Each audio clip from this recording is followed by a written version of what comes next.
started here.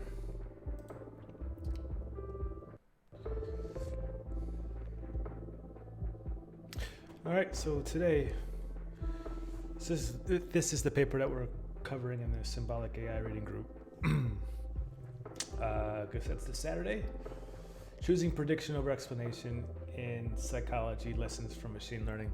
So for context, we're investigating the relationship between causality and explanation. So causality, obviously a big thing in data science and machine learning.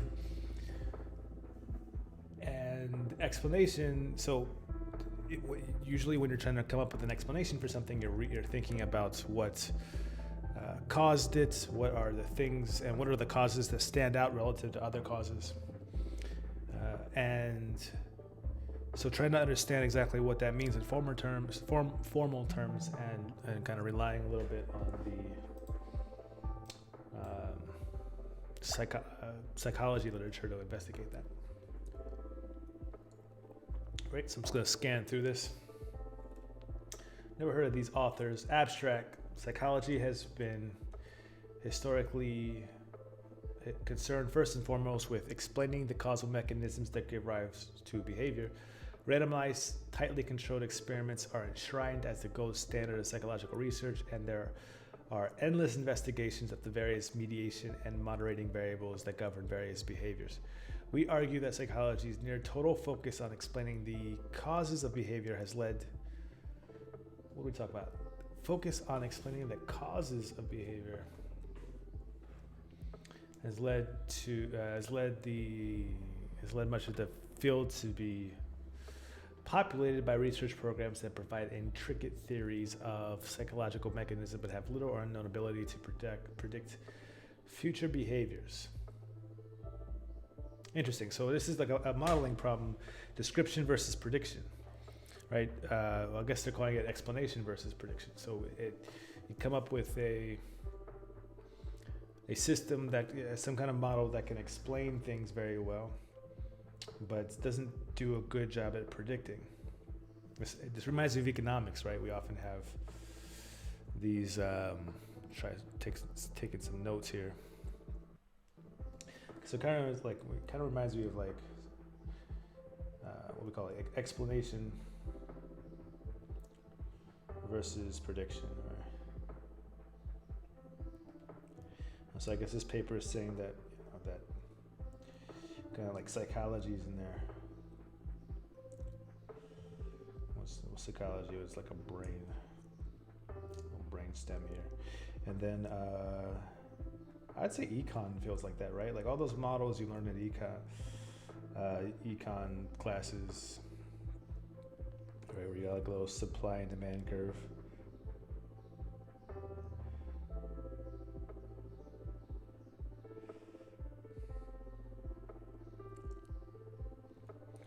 Right? Like these things are notoriously bad at predicting.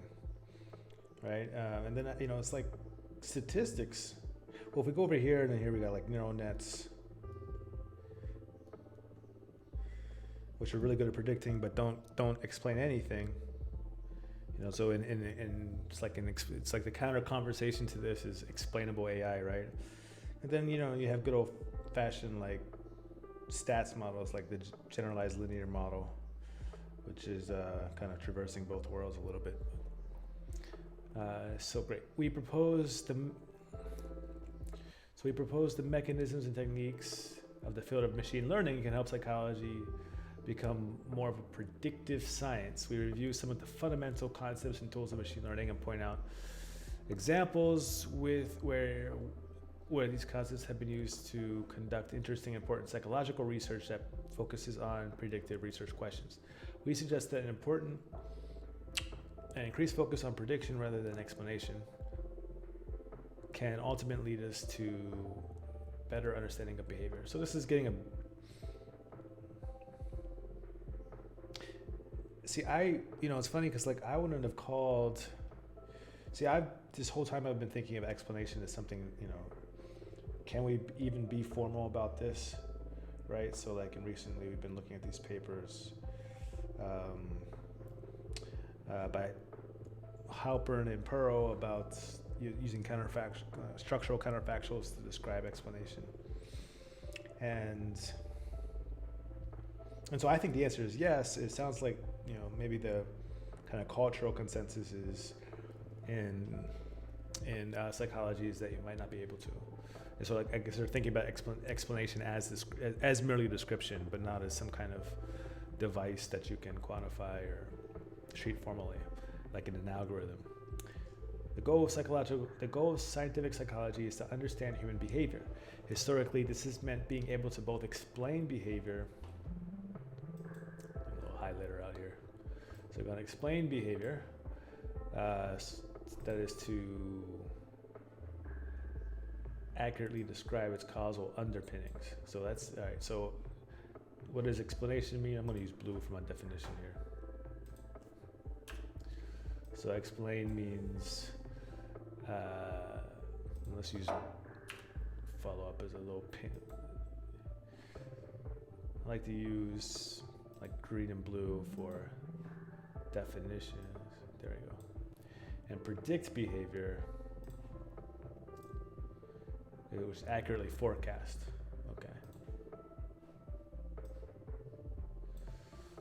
So we got explanation, explain behavior,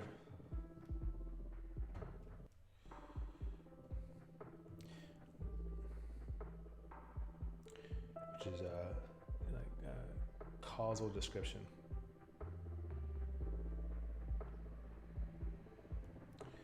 Predict behavior.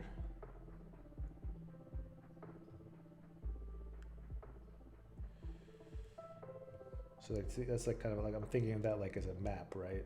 Like maps aren't all that accurate, but they're very useful for kind of understanding your way around things, right?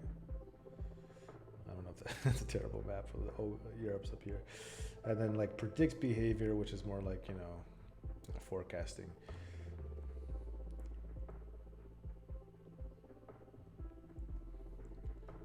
Right, so these two goals are rarely distinguished. The understanding seems to be that two are so deeply intertwined that there would be little point in distinguishing them, except perhaps as a philosophical exercise. According to this understanding, explanation necessarily facilitates prediction. The model that best approximates the mental processes that produce an observed behavior is also the one that best predicts future behavior. I don't think anybody actually assumes that. I mean, the debate between prediction and description is an old one, and nobody really thinks that if you have a good predictor, like nobody thinks of science as just the ability to predict things really well, right? Well, I actually met a few people who think that, and they were wrong. And nobody thinks really that if you have a good descriptive model, it's going to help you forecast really well. Especially with the extreme case of having you can describe very well an inherently stochastic system, right? I can describe a system of coin flips really well and not be able to predict it very well because there's so much there's a certain amount of randomness in the system. So according to this understanding, explanation, all right, sorry, where'd I get to? Hello, lost algorithm, how are you? Unfortunately, although explanation, one second here, people are talking to me, I should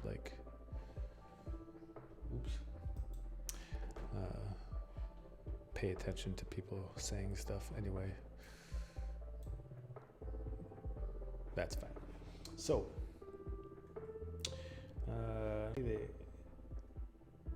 although explanation and prediction can be philosophically compatible, there are good reasons to think that they are often statistically and pragmatically attention. Yeah, again, this is all obvious stuff. Maybe this is for this audience who think if they come up with a good psychological model. I mean, isn't psychological models all about surveys with college freshmen? Why would anybody think they could predict things well with that? But I don't know. What do I know? From a statistical standpoint, it is simply not true that the model that most closely approximates the data generating process will, in general, be the most successful at predicting real-world outcomes due to the phenomenon known as overfitting. Yeah, that's not the only reason. I mean, if you have a good generative, like a statistical model of a data generating process, or even just one that's kind of knowledge-based, then overfitting would be the real reason you wouldn't expect it to work out. Oops. That's not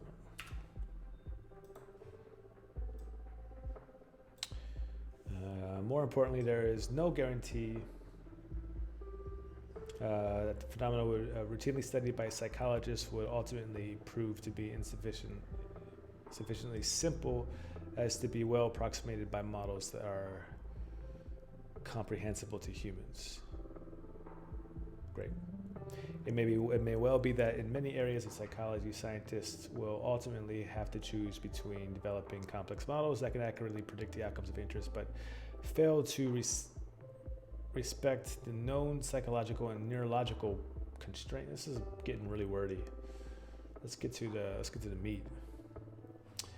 Building simple models that appear therefore elegant, but have very limited capacity to predict actual human behavior, practically speaking. Even in cases where a relatively simple explanatory model is waiting to be found, a researcher generally cannot know this ahead of time. She must therefore decide on a case-by-case basis whether to prioritize an explanation-focused strategy that seeks to identify abstract generalizable principles, or a prediction-focused strategy that agnostically tries to mimic the outputs of the data generating process without giving the same when given the same inputs, without caring how the goal is achieved. I guess maybe I've been kind of doing model-based statistics and machine learning for so long that like this whole conversation just feels dumb. But I mean, I suppose some people need to hear it. Like this is a false dichotomy. You can have both. 1 second, like the lighting is like super crap. I'm gonna go and change the lights.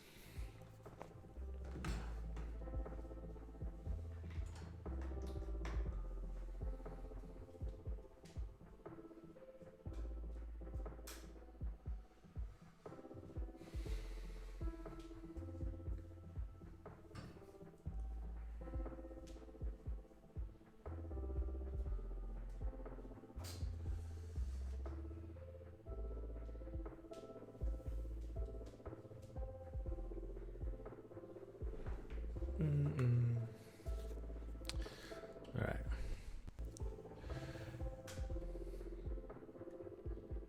We claim that there's unappreciated tension between prediction and explanation. Oh, got a comment here. Lost algorithm. For psych people, the topic is still pretty new. Maybe that naive angle is necessary here. I think you're right. Like I mean, even for machine learning people, like I think if you're coming into machine learning within the last 8 years, the idea is 8 years maybe. And so like the idea that any other goal other than prediction might be attainable, despite the last century of statistics, right? That you would fit you would use empirical methods to create a predictive model who can do anything else that serves any other purpose but having the most accurate prediction imaginable.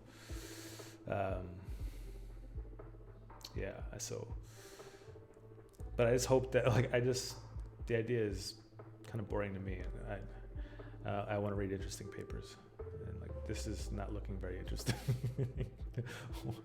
All right, I think I'm gonna p-hacking is procedural overfitting.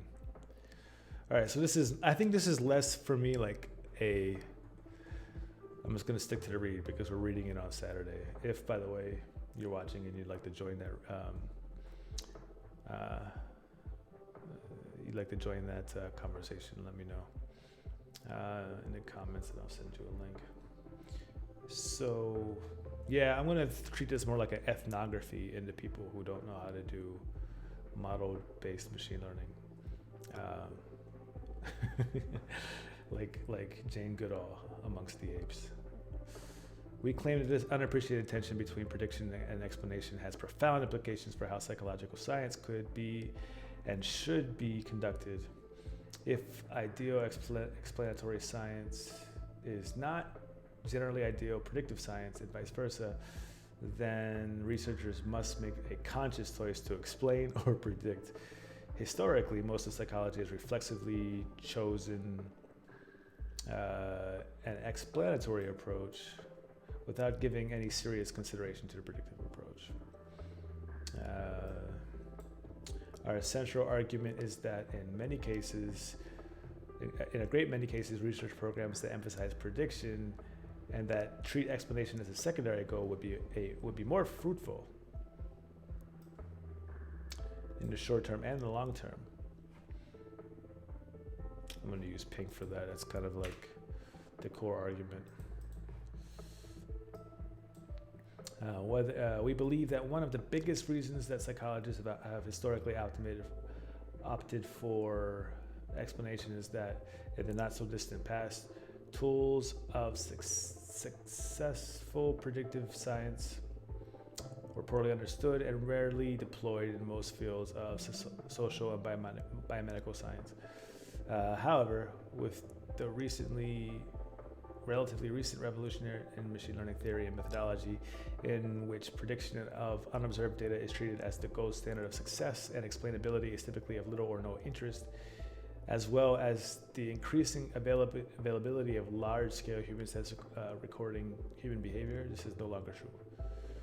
So this sounds like a recipe for, they're fixing up to do something stupid, which is to say, let's get rid of it sounds like one of these poorly conceived radical empiricism arguments where you do away with any kind of explanatory or descriptive understanding of a system and focus purely on prediction, relying on big data. As you've seen these things like big data is the end of theory and all of that, and since psychology already has a reproducibility crisis, doesn't sound like a good drum to be beating.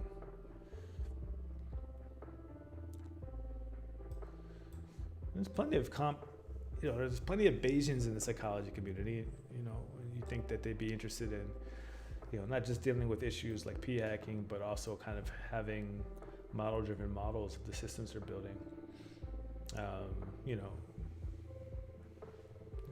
Gary Marcus, Joshua Tenenbaum are all people from a computational cog-sci background. I guess maybe these authors don't read their papers. The rest of this article is organized as follows. Firstly, we review the typical explanatory research approach as practiced by most of psychology. We highlight some of the difficulties of this approach, of which psychologists are becoming increasingly aware. These includes problems of p-hacking, blah, blah, blah. If you're just joining us, we're reading this Choosing Prediction Over Explanation in Psychology, Lessons from Machine Learning. So this seems to be what might be turning out to be a poorly conceived argument that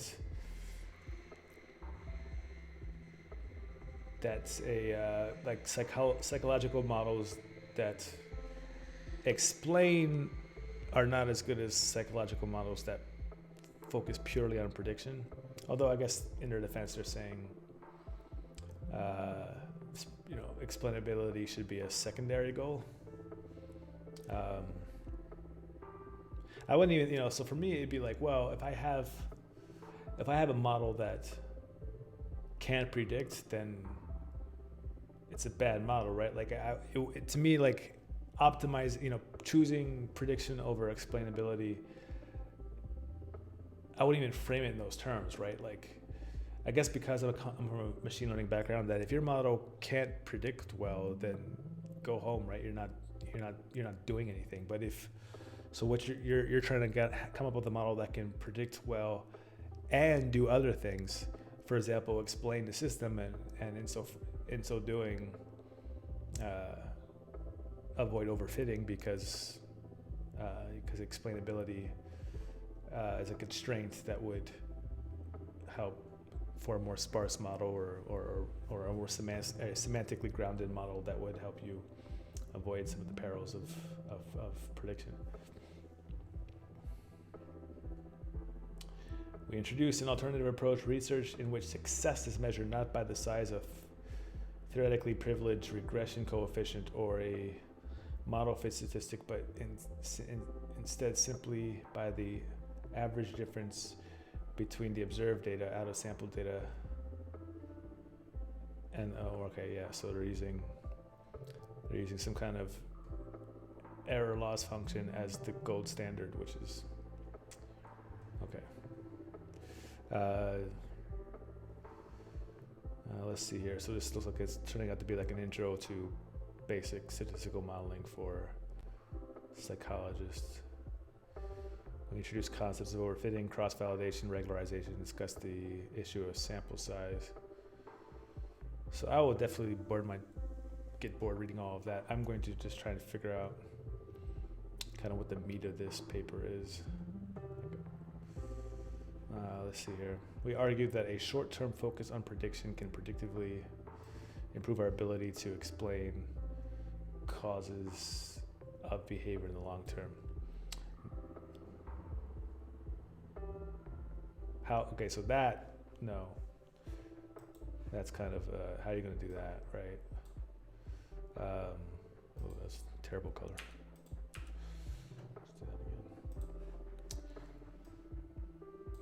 Let's do that again. That's going to be a tough argument to make. Prediction is not going to give you a causal understanding, and whatever the long term means here. Thus, an emphasis on prediction can be viewed not as an opponent of explanation, although that's how you set it up, but rather as a complementary goal that can ultimately increase theoretical understanding. So current practice, explanation without prediction. Okay, so we'll assume that the vast majority of readers will already be convinced of the scientific value of explanatory modeling, and so we say little to reinforce this notion. Explanatory science has allowed us, so this is interesting, like coming from a machine learning background where you have to say, convince people in that field of the importance of explainability. Explanatory science has allowed us to walk on the face of the moon, control and eradicate harmful diseases, and understand how much about the origins of life, molecular origins of life. Not one would seriously argue that explanation should not be a goal of science. What we do argue is that psychology's emphasis on explaining the causes of behavior has led to a near exclusive focus on developing mechanistic models of cognition that hold theoretical appeal, but rarely display a meaningful capacity to predict future behavior. Okay, that's interesting. So if you're talking about mechanistic models, so mechanistic models to me means ODEs, or some kind of quantitative model that describes how components of a system interact with one another. And so yeah, if they're doing that and the systems that they're building don't predict squat, that would be something to take issue with, I think. Okay, let's see if that's actually what they're doing. Or if mechanistic model to these authors just means like,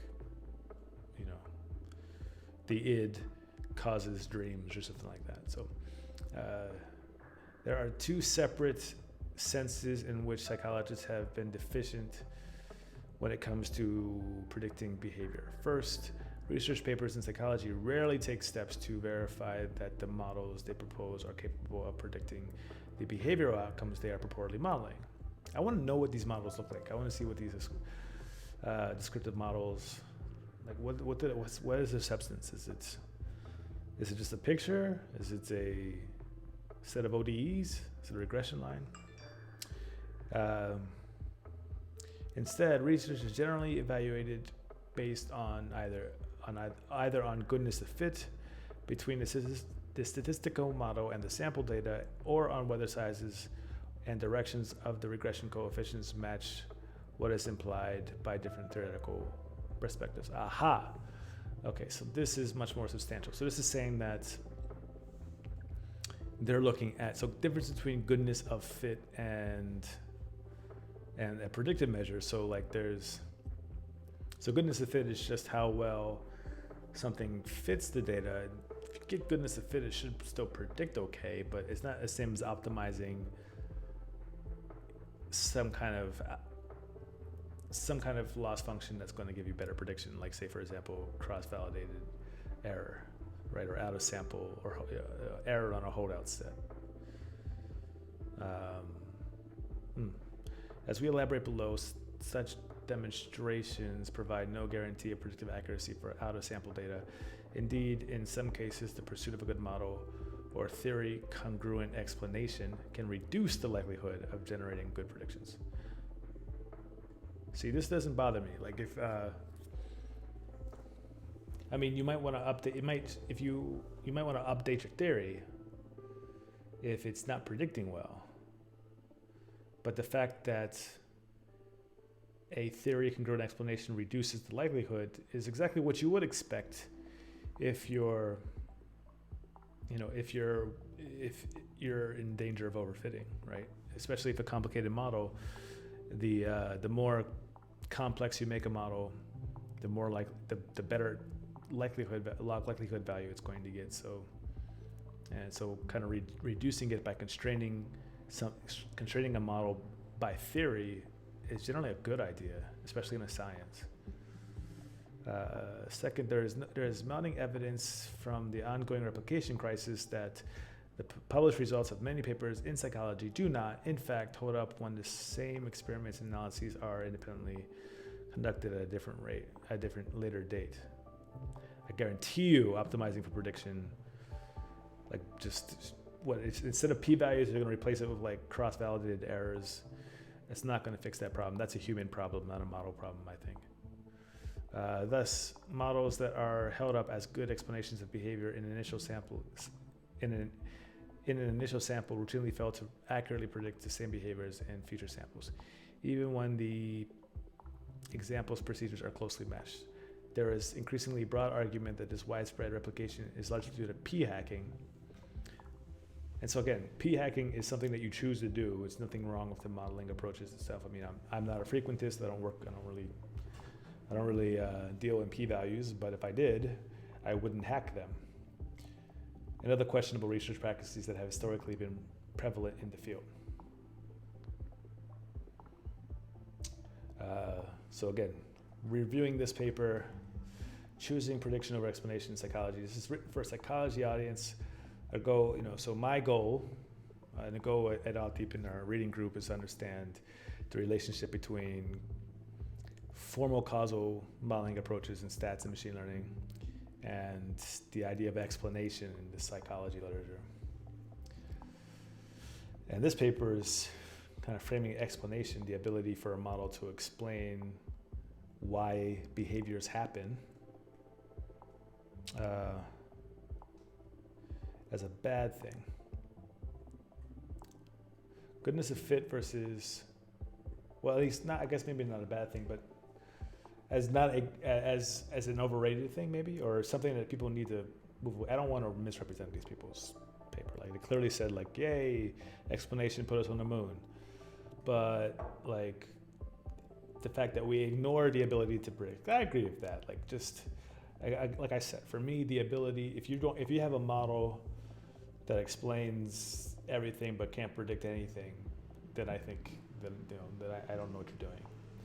Your model has to have some baseline predictive power. Like that's just like that's like what they call in software. They call, and I guess in gambling they call table stakes, right? Like you can't play the game unless you bring that to the table. Good is a fit versus test error. To fit is to overfit. All right, so we're going to look at, let's see what the arguments are. One might suppose that demonstrating the predictive validity of a model should be a relatively easy task. At face value, prediction seems to be baked into the very heart of what psychologists do. A large number of psychology articles prominently feature the word prediction in their titles. Witness, for example, claims that impulsivity predicts problem gambling in low socioeconomic status adolescent males. Oh, now they're picking fights. Just like, wait, but I think that's one. Tremblay, is that one of the authors? No. All right, so he's just slapping people's hats off left and right here. that brain activity predicts how well visual experiences will be remembered. Or early gesture selectivity predicts later language learning. Early gesture selectivity. Is that just like kids gesturing? Interesting. Gesture. It's a nice gesture. It's a nice gesture. Early gesture selectivity predicts later language learning. Among hundreds of others, such assertions reflect the intuitive idea that a vast range of statistical models are, in a sense, predictive models. For example, suppose that we have an outcome variable. See, if they're using, that's probably it, right? Like, they're probably not trained to do, if you're going to be doing any kind of inference in a psychological setting, you're probably using a linear model or a generalized linear model. And generalized linear models are, if you have a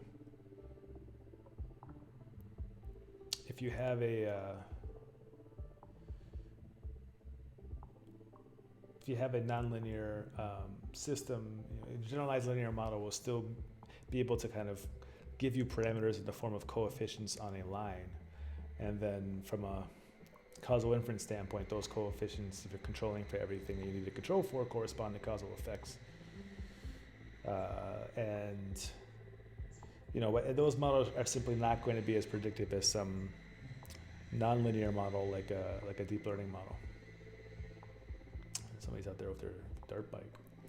Estimating the parameters of this model, training the model in terms of machine learning, yields this equation. With this regression equation, one can easily generate new predictions simply by plugging in the corresponding values of x and y for new cases. When a researcher obtains a coefficient of determination of, say, b sub 0, and this reports that she is able to predict 50% of the variance in the educational attainment using a set of personality and demographic predictors. But no statistician, like a coefficient determination that's of only 50%, like nobody be like, well, that's a really good model. They'd just be like, when I was in graduate school, they were like, too low, you need to go add some stuff to that. But she's implicitly claiming that she would be able to make reasonably accurate predictions. Again, I don't know.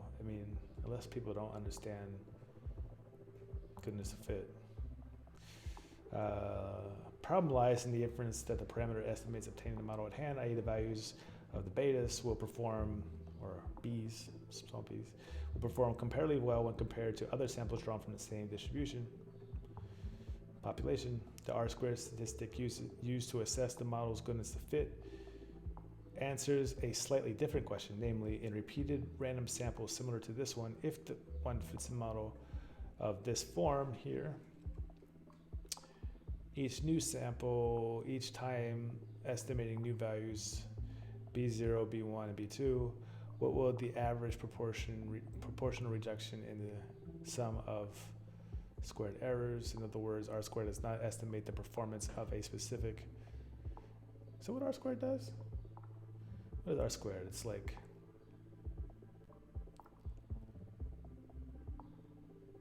some squared error, some squared model. So I think R squared is, if you take the error, the fitted values minus the actual values, you square them, divide that by, sum them up and then square them, and then divide that by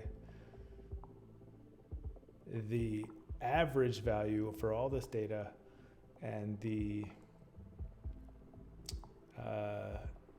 actual values, sum of that, and so like this the sample variance there. But it's like the actual values minus the mean value.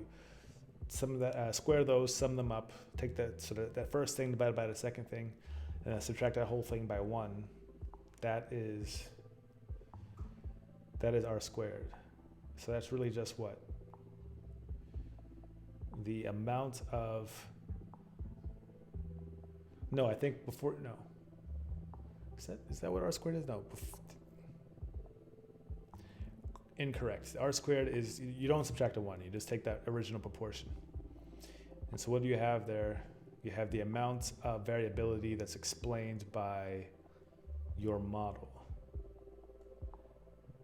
The proportion of variability, rather, that's explained by the model. What is this stuff he's talking about with, if one fits the model in the form of, in each new sample, each time estimating new values of B0, B1, B2, average proportion of, that's an estimate of what, so like if you were to resample and do it again, this is the proportional reduction in the sum of r squared. Okay, so that makes sense, sure.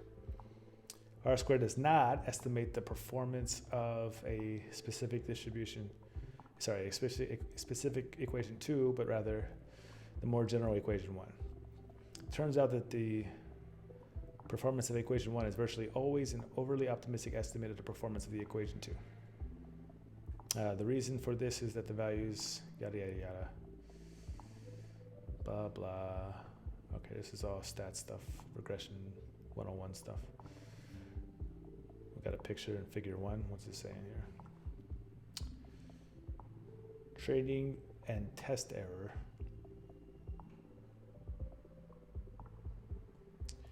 Fitted by a linear regression left or a 10th order polynomial regression.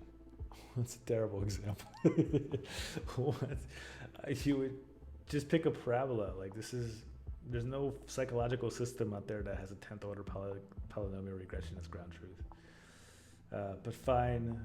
So there we go. So if things are,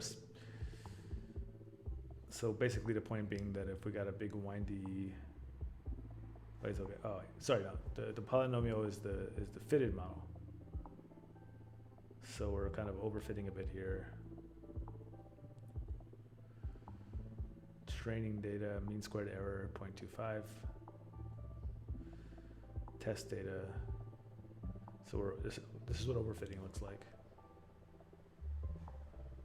Training and test error produced by fitting both a linear regression left or a 10th order polynomial regression right, when the true relationship is a red line linear. In both cases, the test data green deviate more from the model's predictions than the training data.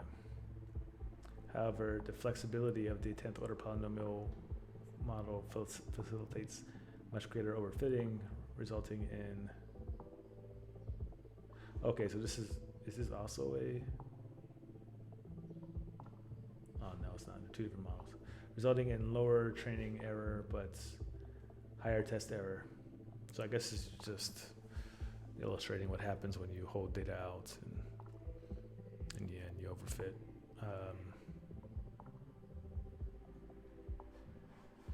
What else we got going on here? Figure 1 illustrates the principle by contrasting two models to fit the same data in linear regression and a polynomial regression. Note that even though the true effect in the polynomial line is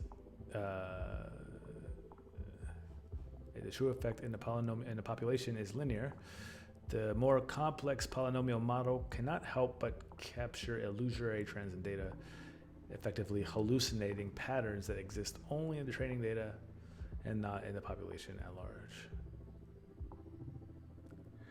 The tendency for, so are people fitting polynomial regression models in psychology?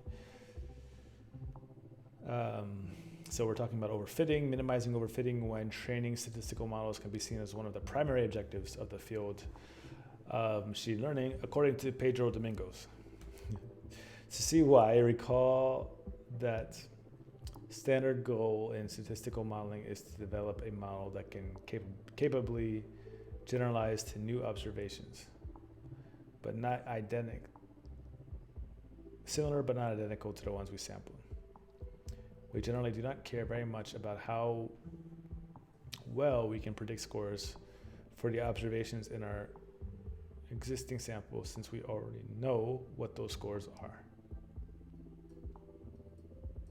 In this case, the prediction error that we compute when we fit a model on a particular data set is only a proxy for the quantity we truly care about, which is the error term that we would obtain if we were to apply our trained model to an entirely new set of observations sampled from the same population. I'm trying to. Do I agree with this? Like, if I were going to fit some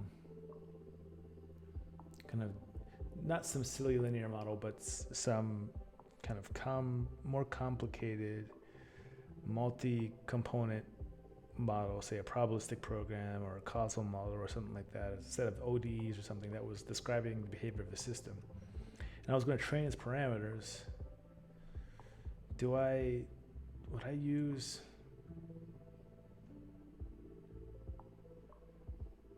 I use predictive accuracy as my loss function, or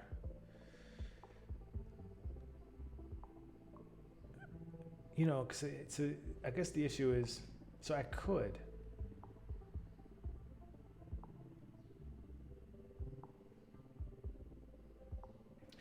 I suppose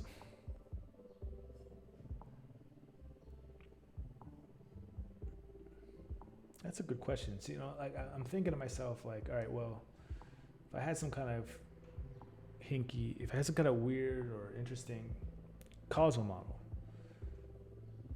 I would want to, you're going to get, or even some of the more complex mechanistic models that is described, you probably have some degree of independence between the parameters. And so if you just optimize one loss function without taking into account those independence constraints, you wouldn't be doing yourself a service. I guess I could, especially if I didn't have a likelihood, right? If it was some model that was so complicated that I didn't have a likelihood, but I had something that was differentiable and could use an optimizer to train, I would do that with that predictive loss function, just as long as I was able to partition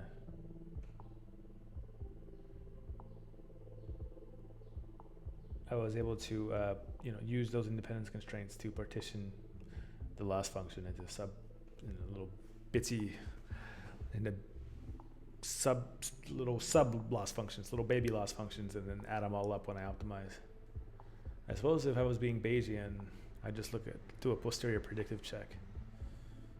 And one does not. So if you're being Bayesian, you train your parameters. Like you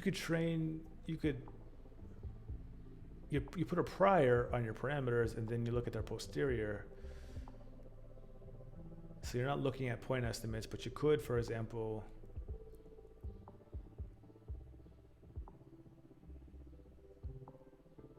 right. You know what? Yeah, if you're being Bayesian, if you're being strictly Bayesian, then you're not going to be. You're probably just going to be looking at posteriors anyway, and so another question. And then you can look at posterior predictive checks, which is to look, say, at across that posterior. Does your model provide a good predictive distribution of the data? And you can do model comparison, or you can reparameterize your model until you get that. So that would just be like that. You even need to. So this dichotomy between 1 and 2, you wouldn't even have to do there. So I guess maybe also because I'm at my heart, not just I do causal modeling, but I'm also a Bayesian. This conversation feels a bit moot, right? Because you get a lot of this stuff for free when you're being Bayesian. Skipping ahead, so we got 15 minutes left. I want to. So now they're explaining to me basic statistics. I want to understand, or rather, basic graduate school statistics. But I want to understand what the argument points are. So let's see here. Clearly, then one cannot trust estimates of the model performance very far if those estimates are obtained by testing the model on the sample data on which it was originally trained. Much better estimates of this out-of-sample predictive performance of a model are obtained using cross-validation. So actually, just because I said things that I'm not sure anybody was following me, let me make sure I can kind of articulate that, right? So like if you say, you can imagine, right, you have this, I got this model, right? So I'm predicting y on some function of x and theta, right? And so if I were reading a Bayesian, I'd say, well, theta, so I'm gonna take this model here, let's just call this my model, right? This is my model. Right, I'm gonna, and I'm gonna observe x and y as a kind of vectors here. So I'm interested in the posterior distribution. So training, this is what I'm doing there. I get some kind of samples from my posterior distribution on x and y. But of course I could also get my, so that's the posterior, right? But I can also do a posterior predictive check, which is I get this distribution on kind of new x's and new y's given my data, x and y. So this is what I really want. This is like out of sample prediction. Like given a new x and a new y, what's, what do I want to know something about this distribution of this new future data, which is equal to this guy over here.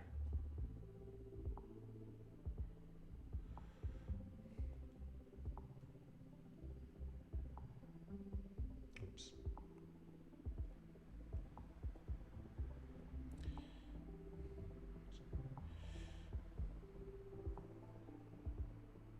What am I doing? Gotta move that over some more. There we go.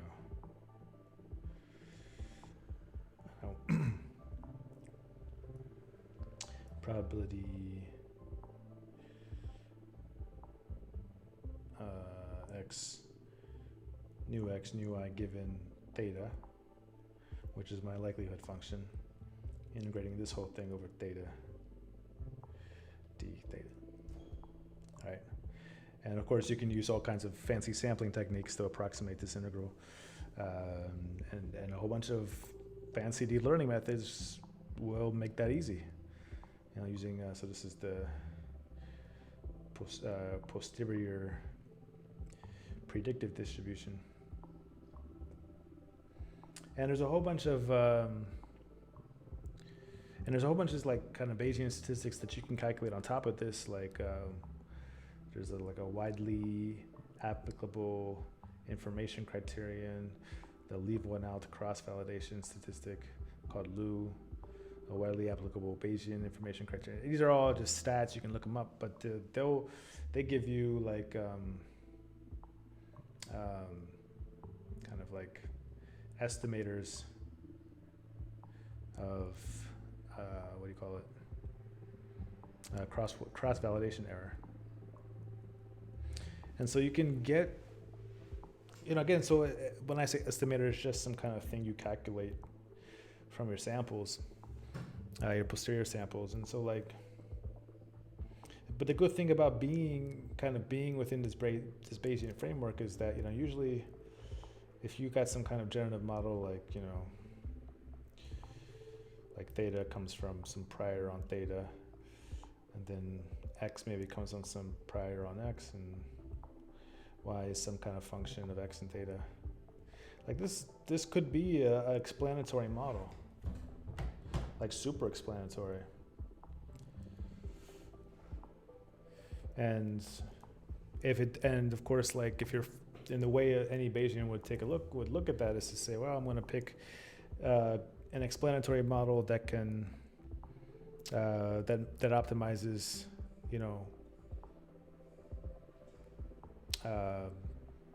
either it's kind of the way that this distribution here kind of fits sample data. So that it's usually looking, so you got some kind of data, and then this, then you kind of sample from that thing, kind of plot lines. You get little, you see how well you're fitting a line like that. So that's, you can kind of plot little,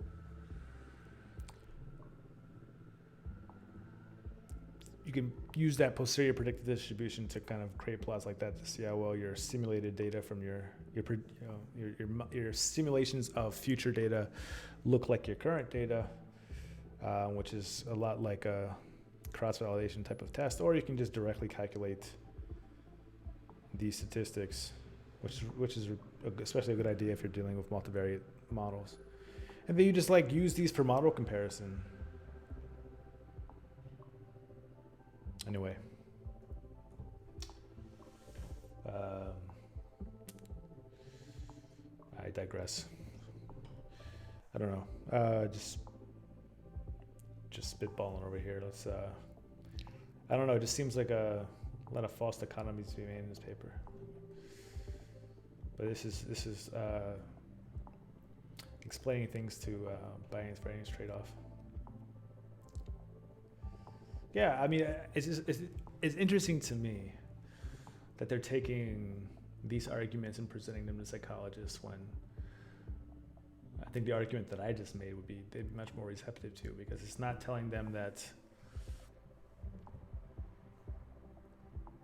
they, this is a little bit going in the favor of. So they keep more data beats better algorithms.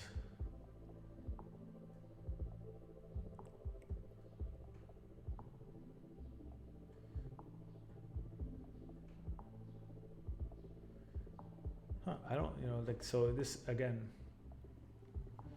I guess these people are very kind of influenced by Domingos' work. Is that his book, his like master algorithm book?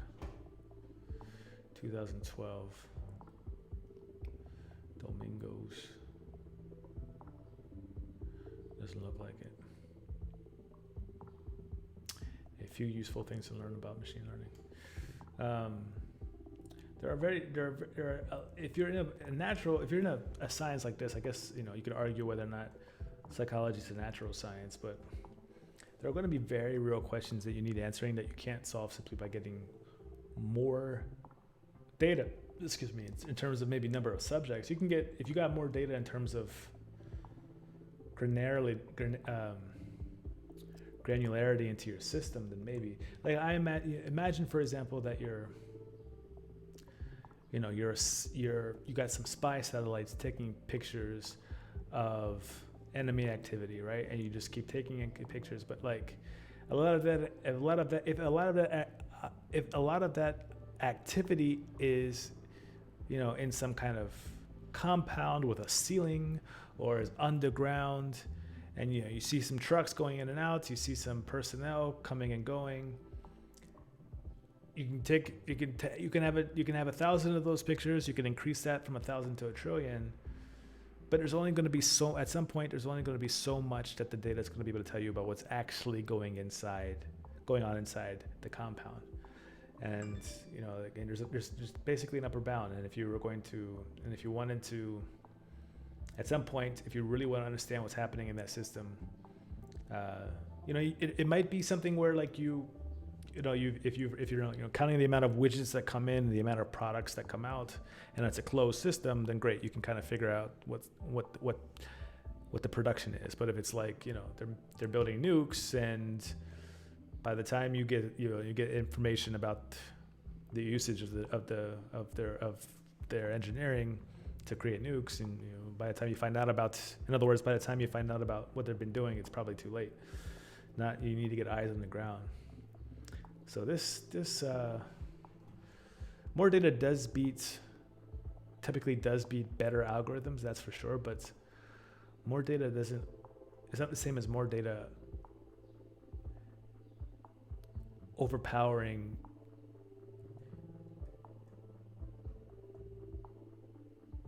more data doesn't provide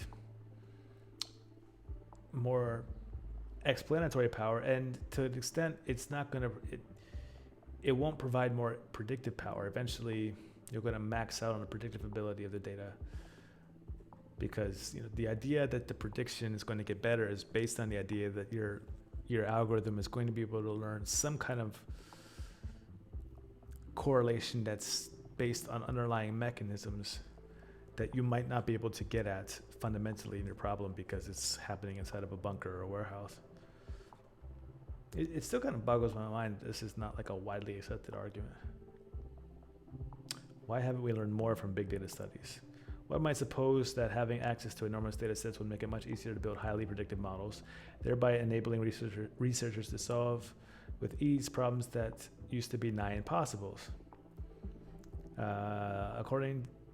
Although this may be true in a statistical sense, that is, one can obviously fit massively more complex models to a data set with 1 billion cases than to a data set with 50 cases, it is also fair to say that real-world impacts of big data revolution on psychological science thus far appear to be relatively modest. At a glance at the publishing record may well give the impression that far from facilitating ever more powerful and insightful analyses of psychological phenomena, the opposite seems to be happening. That is, as sample sizes have grown, effect sizes have shrunk.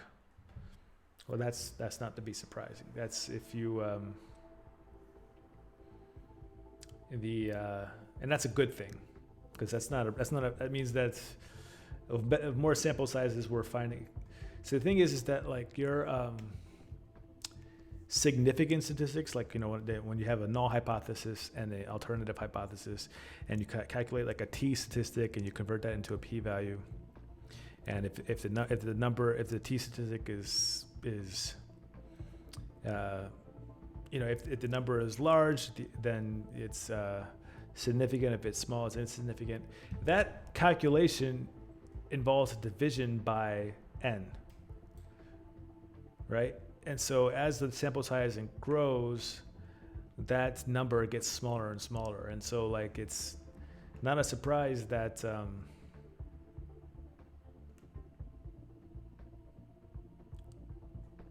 as sample sizes grows, like you get a lot more cases where things start to look less statistically significant than before. Right? To give an example, is like if I'm trying to measure whether or not somebody is a psychic, I can run an experiment with a sample size of 3 and then just kind of randomly get results that look like those 3 people are psychic. But if I increase the sample size to 1,000, then I'm going to, except for a few kind of outliers, I'm going to not see much of a if I look across the entire population of 1,000 or the sample size of 1,000, we're not going to see the evidence of psychic abilities. And so like that's I don't know why it's like more data is going to lead to more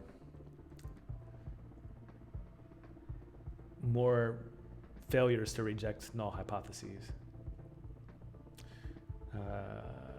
The ability to predict whether adolescents would qualify as binge drinkers at age 16 based on behavioral, genetic, and neural imaging data obtained from 2 years prior. Like, why would anybody?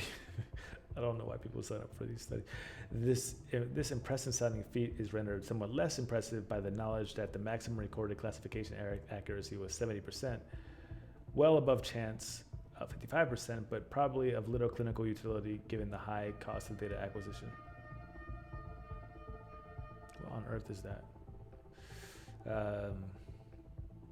Sorry, people are having a fiesta on my street outside here. Moreover, the zero order correlation between binge drinking at age 16 and smoking at age 14, which the authors quite reasonably excluded from their predictive model on the grounds that it was too powerful, was 0.75. In other words, a clinician who wished to predict future drinking would have done almost as well as the author's predictive model by simply asking subjects if they smoked. One more point here is not to criticize what we view as an exceptionally careful and well-executed study, but rather to observe that when researchers take pains not to overfit their data, the results are almost invariably much more modest than one might glean from breathless headlines of brain predictions derived from small samples without cross-validation. Second, consider the world of quantitative genetics, where a naive consumer examining the field's collective output might conclude that all of the good researchers must have left the field to pursue other interests. Wow, that's just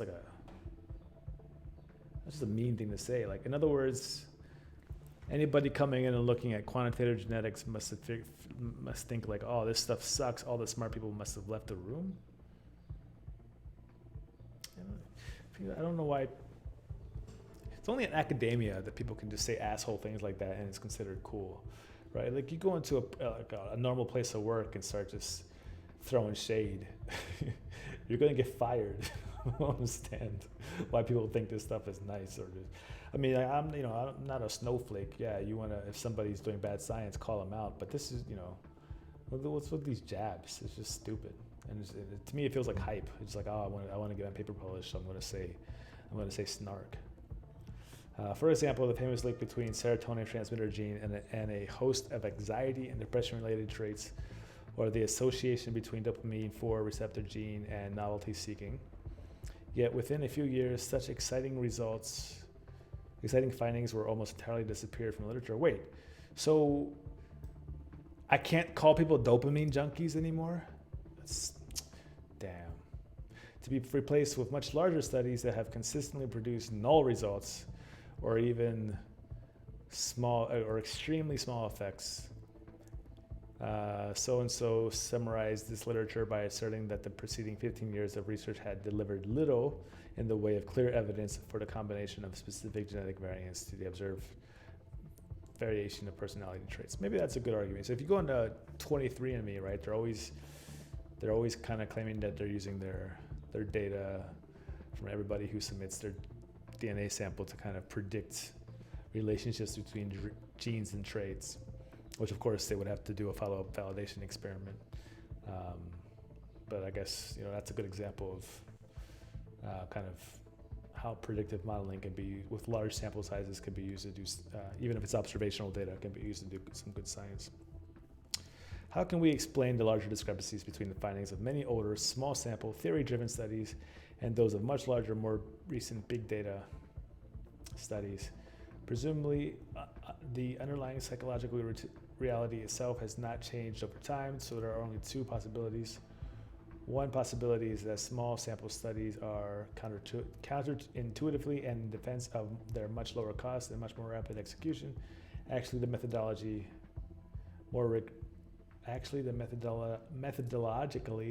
more rigorous investigations. In fact, contemporary large-scale studies must be so much sloppier. Oh, this is being ironic, I see. Must be so much sloppier. Let me say this ironically. One possibility is that small sample studies are counterintuitively and in defiance of their much lower cost and much more rapid execution. Actually, the methodologically more rigorous investigations.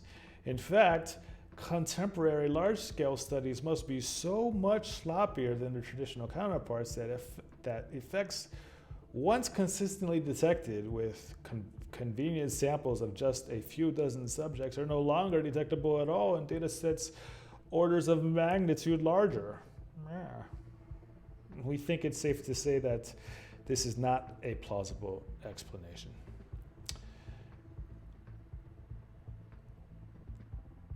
I feel like I would not like the people who wrote this paper. I feel like some of what they say makes sense. The rest of it is, others, what they say is kind of like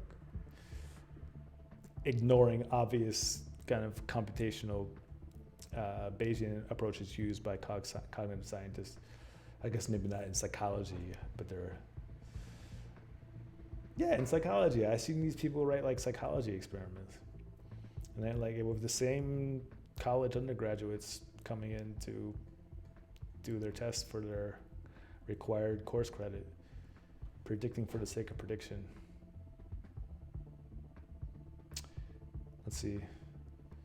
In much of psychology, researchers privilege theoretical understanding over concrete prediction. However, in many applied domains, for example, much of industrial, organizational psychology, educational psychology, and clinical psychology, achieving accurate prediction is often the primary stated goal of the research enterprise. For example, the finding that the personality trait of conscientiousness is robustly associated with better academic performance appears important in large part because it seems to offer the promise of improved educational outcomes. As Poropat observed in motivating a large meta-analysis of personality and academic performance, apart from its theoretical value, there is considerable practical value in being able to statistically predict the academic performance. Among the member countries of the OECD, an average of 6.2% of gross domestic product is spent on educational activities, while the average young person in these countries will stay in education to the age of 22. Clearly, the academic performance of students is highly valued within these advanced economies, such that any increments in understanding of academic performance have substantial implications. Wow. So people do that? So people like write justifications of their research based on like how many OECD countries, how much money OECD countries spend on something peripherally related to the topic of their research. Maybe psychology is full of douchebags. Usually, anyway, I'm at time. Gotta get back to work. But thanks for signing in. And let's see here. So if you're interested in these, run these every Friday and Tuesday, and this time 11 a.m. Eastern Daily Time, and we have reading groups on Mondays and Saturdays for the papers that I read in this session. If you're interested, just ping me on Twitter or somewhere else, and we can let you in. Thanks for joining.